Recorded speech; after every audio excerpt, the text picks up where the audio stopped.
Welcome to Sivsakti English classes. Today we are going to read the second part of the chapter Lord Spring of 12th class from the book Flamingo. As you all know, in the last video we completed the first part of the chapter Lost Spring written by Annie Zhang. In this video we are going to complete the reading of the second part of this chapter. This is related to Mukesh, who wants to drive a car. Let's start the reading of the chapter. I want to drive a car. This is a headline of the chapter. Mukesh insists on being his own master. I will be a motor mechanic, he announces. Any जंग जो है वो मुकेश के बारे में हमें describe करती है, जो कि एक बेंगल मेकर्स फैमिली से बिलोंग करता है. मुकेश जोर देता है on being his own master, कि वो अपना खुद का मालिक बनना चाहता है. I will be a motor mechanic, he announces. वो कहता है कि वो एक मोटर मैकेनिक बनेगा. Do you know anything about cars, I ask. अब राइटर कहते हैं कि मैंने उससे पूछा, क्या तुम कार्स के बारे में कुछ जानते हो. I will learn to drive a car, he answers. तो उसने आंसर दिया कि मैं एक कार को चलाना सीखूंगा. Looking straight into my eyes, उसने सीधा मेरी आंखों में देखा. His dream looms like a mirage amidst the dust of streets that fill his town Firozabad. His dream, उसका जो सपन था मैकेनिक बनने का, लूम्स अपीयर होता है, लूम्स का मतलब अपीयर होता है, लाइक ए मिराज, मिराज की तरह. मिराज मीन्स मृग तृष्णा, एक ऐसी अपीयरेंस जो कि हमें डेजर्ट में दिखाई देती है कि दूर से हमें लगता है कि वहाँ पर पानी है, उसको मृग तृष्णा बोलते हैं. यानी कि मृग तृष्णा ऐसे होता है कि एक हिरन होता है जिसकी नाभि में ही कस्तूरी होती है, लेकिन वो उसकी खोज में भटकता रहता है जो उसको कभी नहीं मिलने वाली है. तो इसी तरह से उसकी जो एक ड्रीम है वो एक मिराज प्रतीत होता है, एक मृग तृष्णा प्रतीत होती है. एमिडिस्ट का मतलब मिड में, मध्य में. द डस्ट ऑफ स्ट्रीट्स, एक ऐसी गलियों की धूल में. That fill his town Firozabad, जिसने उसके कस्बे फिरोजाबाद को फील कर रखा है. फेमस फॉर इट्स बैंगल्स, जो कि चूड़ियों के लिए प्रसिद्ध है. Every other family in Firozabad is engaged in making bangles. Firozabad की हर दूसरा परिवार जो है एंगेज्ड, वो लगा हुआ है, इन्वॉल्व है बैंगल मेकिंग में. It is the centre of India's glass blowing industry, और ये इंडिया की ग्लास ब्लोइंग, कांच को पिघला देने वाली इंडस्ट्री का सेंटर है. Where families have spent generations working around furnaces, जहाँ पर परिवारों ने हैव स्पेंट जनरेशंस, अपनी पीढ़ियों को ख़त्म कर दिया है, वर्किंग अराउंड फर्नेसेज, भट्टियों के आसपास काम करते हुए. वेल्डिंग ग्लास, ग्लास को वेल्ड करते हुए. Making bangles for all the women in the land it seems, जैसे कि इस धरती पर जितनी भी औरतें उनके लिए चूड़ियाँ बनाने के लिए.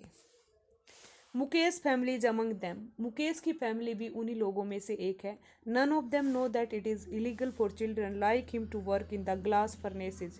उनमें से कोई भी नहीं जानता कि बच्चों का ग्लास की फर्नेसेज में, भट्टियों में, कांच की भट्टियों में काम करना इलीगल है, गैर कानूनी है. विद हाई टेम्परेचर्स, ऐसी फर्नेसेज जिनका टेम्परेचर्स बहुत हाई है. इन डिंगी सेल्स, ऐसी गंदी कोठरियों में. विदाउट एयर एंड लाइट, जहाँ पर ना कोई लाइट है और ना ही कोई एयर है.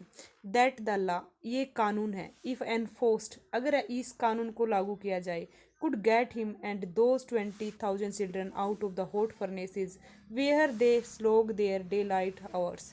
तो राइटर कहती है कि कुड गेट हिम, तो वहाँ वो उनसे बाहर निकाल सकती है वो 20,000 बच्चे जो हॉट फर्नेसेज में काम करते हैं, जो slog their daylight hours, जो अपने पूरे दिन के जो आवर्स हैं उनको स्पेंड करते हैं. स्लोग का मीन्स यहाँ पर क्या है, स्लोग मीन्स है यहाँ पर हार्ड वर्क, जो वहाँ पर हार्ड वर्क करते हैं.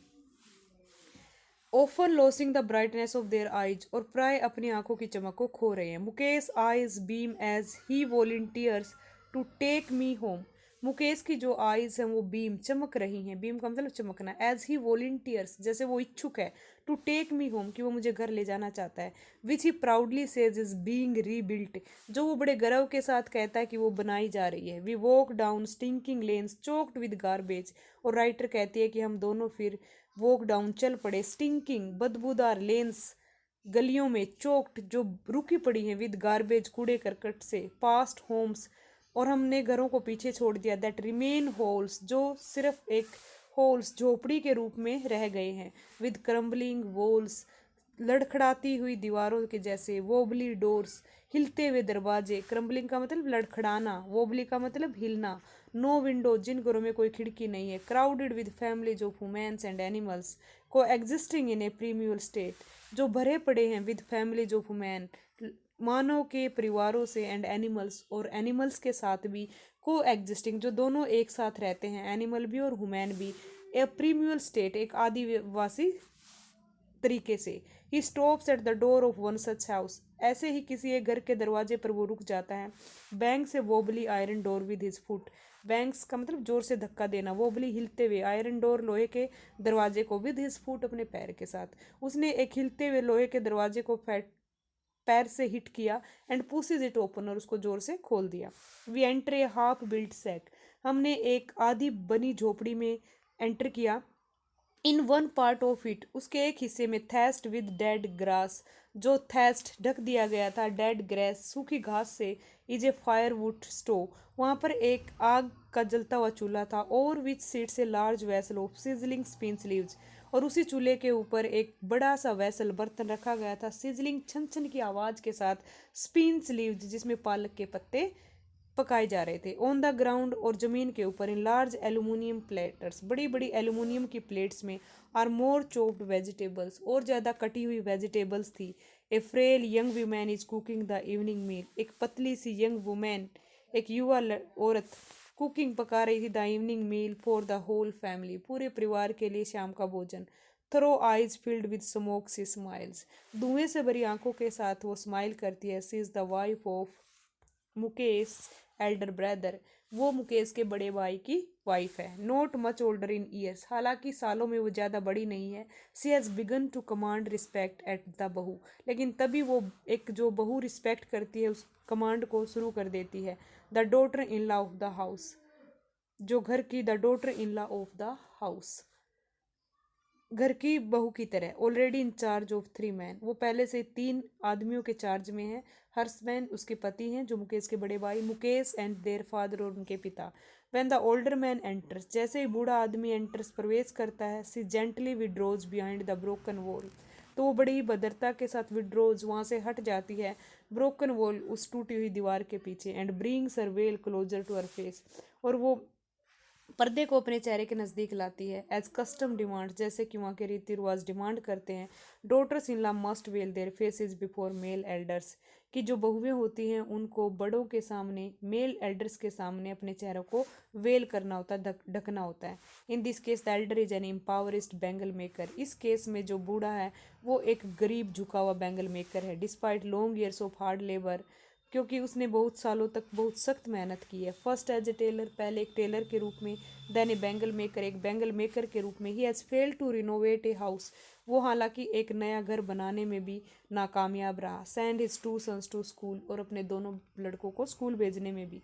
All he has managed to do is teach them what he knows, जो कुछ उसने अपनी ज़िंदगी में मैनेज किया वो सिर्फ उनको वो सिखाना जो वो जानता है। The art of making bangles, और वो है चूड़ियाँ बनाने की कला। It is his Karma his destiny says Mukesh grand mother, Mukesh की जो दादी माँ थी वो कहती है कि ये उसका कर्म है और ये उसका भाग्य है। Who has watched her own husband go blind with the dust from polishing the glass of bangles, जिसने खुद अपने ही पति को अंधा होते हुए देखा था ग्लास, उन चूड़ियों के कांच की पॉलिशिंग की धूल से। Can a god given lineage ever be broken, she implies, वो कहती है कि क्या भगवान के द्वारा दी गई एक लाइनेज को, एक परंपरा को क्या कभी तोड़ा जा सकता है। Born in the caste of bangle makers, क्योंकि वो बैंगल मेकर्स की जाति में पैदा हुए हैं। They have seen nothing but bangles, उन्होंने कुछ भी नहीं देखा सिवाय बैंगल्स के। इन द हाउस, घर के अंदर, इन द यार्ड, आंगन के अंदर, इन एवरी अदर हाउस, हर दूसरे घर में, एवरी अदर यार्ड, हर दूसरे आंगन में, every street in Firozabad, Firozabad की हर गली में, स्पायरल्स ऑफ बैंगल्स, बैंगल्स के ढेर लगे हुए हैं। सनी गोल्ड, सुनहरे रंग की, paddy green, royal blue, pink, purple, every colour born out of the 7 colour of the rainbow, इंद्रधनुष के 7 कलरों से जो भी कलर बन सकते थे उन सभी कलर्स की चूड़ियाँ उन्होंने पूरे फिरोजाबाद में देखी है। लाई इन माउंट्स इन अनकैम्प्ड यार्ड्स, लाई इन जो पड़ी रहती है माउंट्स ढेर के रूप में, इन अनकैम्प्ड यार्ड्स, अनकैम्प्ड का मतलब बिना सवारे गए, उबड़ खाबड़ यार्ड्स आंगन में, are piled on 4 wheeled hand carts, जिनका ढेर लगा है 4 पहियों वाली गाड़ी के ऊपर, पुश्ड बाय यंग मैन, जिसको खींचा गया यंग मैन के द्वारा, along the narrow lanes of the shanty town, उन सेंटी का मतलब झोपड़ियों वाले कस्बे में, मैं अलोंग द नैरो लेन्स, तंग, नैरो का मतलब तंग, तंग नलियों के तंग गलियों के उस झोपड़े वाले कस्बे में, एंड इन डार्क हटमेंट्स, और उन अंधेरी झोपड़ियों में, next to lines of flames of flickering oil lamps, next to lines of flames, जिन जहाँ पर आगे लाइन्स ऑफ फ्लेम्स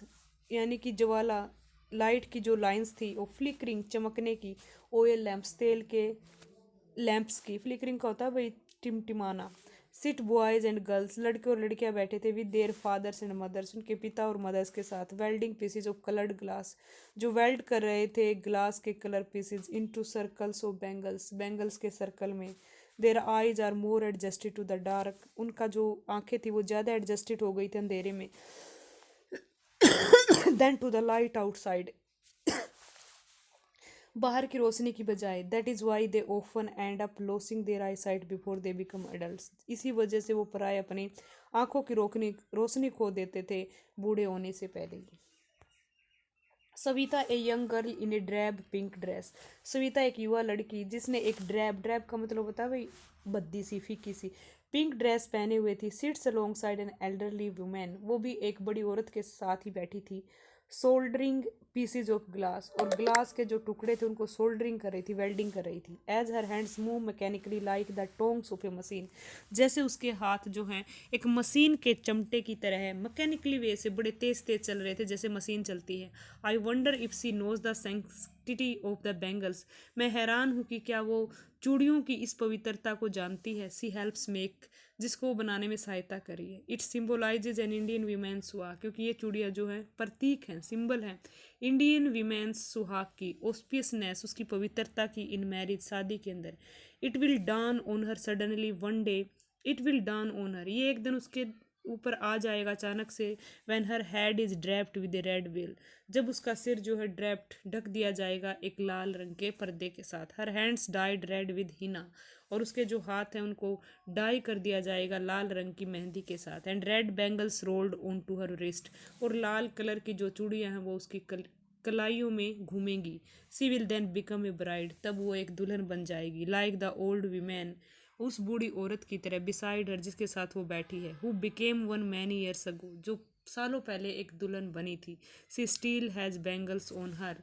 आज भी उसके हाथ में जो है रिस्ट कलाइयों में चूड़ियां हैं, but no light in her eyes, लेकिन उसकी आंखों में कोई लाइट नहीं, एक वक्त शेर भर खाना भी नहीं खाया, सी सेज, वो कहती है राइटर के सामने कि उसने एक वक्त शेर भर खाना भी नहीं खाया, in a voice drained of joy, लेकिन एक ऐसी आवाज़ जिससे ड्रेन खींच ली गई थी जॉय, खुशी जिससे खींच ली गई थी, she has not enjoyed even one full meal in her entire lifetime, उसने यहाँ तक कि एक टाइम का जो भोजन था पूरी ज़िंदगी में उसको भी इंजॉय नहीं किया था, दैट्स व्हाट सी हैज़ रीप्ड, वो जो कुछ उसने पाया था, हर हस्बैंड उसके पति, an old man with a flowing beard, जो बूढ़े आदमी जिसकी एक बड़ी सी लंबी दाढ़ी थी, सेज वो कहते हैं, I know nothing accept bangles, कहता है कि मुझे कुछ भी नहीं पता सिवाय बैंगल्स के, all I have done is make a house for the family to live in, जो कुछ मैंने पूरी ज़िंदगी कमाया वो एक घर है जो मैंने इस परिवार के रहने के लिए बनाया, हियरिंग हिम, उसको सुनकर, वन वंडर्स, एक हैरान है, if he has achieved what many have failed in their life time,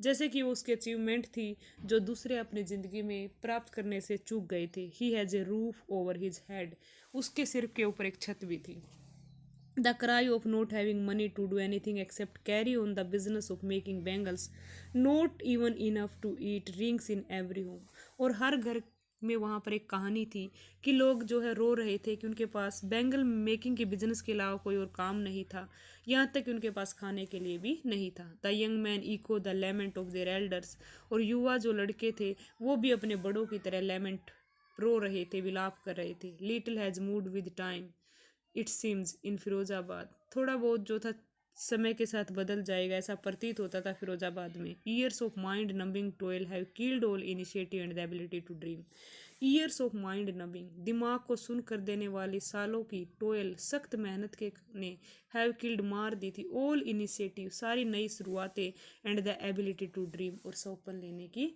योग्यता। Why not organize yourselves into a cooperative? I ask a group of young men who have fallen into the vicious circle of middlemen who trapped their fathers and forefathers. अब writer कहती है कि मैंने उनमें से young जो लड़के थे उनसे पूछा कि why not organise yourselves into a cooperative, कि तुम अपने आप को कोऑपरेटिव में ऑर्गेनाइज क्यों नहीं कर लेते। I ask A group of young man, मैंने यंग मैन के ग्रुप से पूछा, who have fallen into the vicious circle of middle man, जो बिचौलियों के उस विशियस चालाक सर्कल में फंस गए थे। हु ट्रैप्ड देयर फादर, जिन्होंने उनके फादर्स को भी फांस रखा था और अब उनके पूर्वज फोर फादर्स पूर्वजों को भी। Even if we get organised we are the ones who will be hold up by the police, beaten and drag to jail for doing something illegal, they say. उन लड़कों ने कहा, even if we get organised, अगर हम संगठित हो जाएंगे, we are the once, हम वो हैं, हु विल बी होल्ड का मतलब घसीटना, तो हमें घसीटा जाएगा बाय द पुलिस, पुलिस के द्वारा, बिटन पीटा जाएगा, एंड ड्रैग्ड और खींचा जाएगा टू जेल, जेल के अंदर, फॉर डूइंग समथिंग इलीगल, कुछ अनैतिक करने के लिए। There is no leader among them, उनके बीच में कोई भी लीडर नहीं है। No one who could help them, कोई भी नहीं जो उनकी सहायता कर सके। सी थिंग्स डिफरेंटली, जो चीज़ों को अलग तरीके से देख सके। Their fathers are as tired as they are, उनके पिता भी इतने ही थके हुए जितने कि वे। They talk endlessly in a spiral that moves from poverty to apathy, वो लगातार बिना ख़त्म होने वाली बातें करते हैं, मूज जो आगे बढ़ जाती है फ्रॉम पॉवर्टी, गरीबी से लेकर भावनाहीनता में, एपैथी का मतलब जिनके अंदर कोई इमोशन नहीं, to greed and to injustice, लालच की ओर और फिर अन्याय की ओर। Listening to them I see two distinct world, उनको सुनते हुए मैंने दो अलग अलग संसार को यहाँ देखा।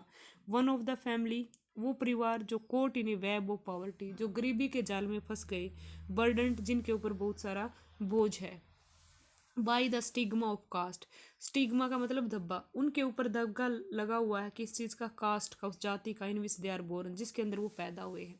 The other A vicious circle of the साहूकार, और दूसरा जो वर्ल्ड है वो उन चालाक लोग साहूकारों का सर्कल है। द मिडल मैन, बिचौलियों का। द पुलिसमैन का। द कीपर्स ऑफ लॉ, कानून के रखवालों का। द ब्यूरोक्रेट्स, जो भी कर्मचारी हैं, प्रशासनिक अधिकारी हैं। एंड द पॉलिटिशियन, और राजनीतिज्ञों का।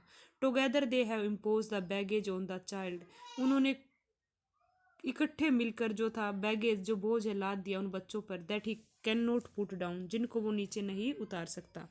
बिफोर ही इज अवेयर, इससे पहले कि वो अवेयर हो, ही एक्सेप्ट्स इट, वो उसको स्वीकार कर लेता है, as naturally as his father, इतने ही नेचुरली तरीके से जैसे उसके पिता ने किया था। To do anything else would mean to dare, कुछ और करने का मतलब है साहस, डेयर होना। Anything else would mean to dare, and daring is not part of his growing up, लेकिन साहस उसके जब वो बड़ा हुआ था उसकी ज़िंदगी का हिस्सा नहीं था। When I sense A flash of it in Mukesh I am cheered, लेकिन जैसे ही मैंने इसकी समझ का एक टुकड़ा देखा मुकेश के अंदर, आई एम चीयर्ड, मैं खुश हुई। I want to be motor mechanic, he repeats, उसने दोबारा से फिर रिपीट किया कि वो एक मोटर मैकेनिक बनना चाहता है। He will go to a garage and learn, कहता है कि वो एक गैरेज में जाएगा और इसको सीखेगा। But the garage is a long way from his home, I will walk, he insist, लेकिन जो गैरेज है उसके घर से उसका रास्ता काफ़ी दूर है। वो कहता है कि आई विल वॉक, मैं चलूँगा। Do you also dream of flying a plane, क्या तुम एक प्लेन उड़ाने का भी सपन ले रहे हो। ही इज़ सडनली साइलेंट, लेकिन वो अचानक से चुप हो जाता है। नो, ही सेज, नहीं, वो कहता है, staring at the ground, ground की तरफ ताकते हुए। In his small murmur there is an embarrassment, उसकी उस छोटी सी बुड़बुड़ाहट में एक एम्बेरसमेंट, एक हताशा थी, that has not yet turn into regret, जो अब तक पश्चाताप में नहीं बदली थी। He is content to dream of cars, वो संतुष्ट है कार के सपन लेकर। That he sees hurtling down the streets of his town, जो कि आती जाती रहती है हर्टलिंग डाउन उसके कस्बे की गलियों में। Few airplanes fly over Firozabad, लेकिन फिरोजाबाद के ऊपर से कुछ ही प्लेन जो है उड़ते हैं। तो यहाँ पर राइटर कहना चाहती है कि मुकेश ने कार मैकेनिक बनने का सपना इसलिए देखा क्योंकि उसने अपने कस्बे की गलियों में कारों को आते जाते देखा, लेकिन शायद प्लेन तो बहुत कम ही जाते हैं फिरोजाबाद के ऊपर से, इसलिए वो प्लेन के बारे में अभी कुछ भी नहीं सोच रहा है। Okay, thanks, have a nice day.